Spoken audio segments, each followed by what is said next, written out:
How's your experience, Pat?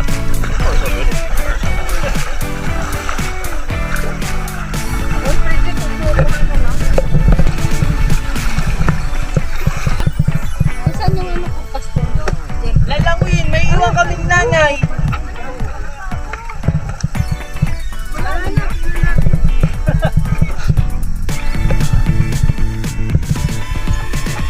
Meron kayo dyan yung bilog ng...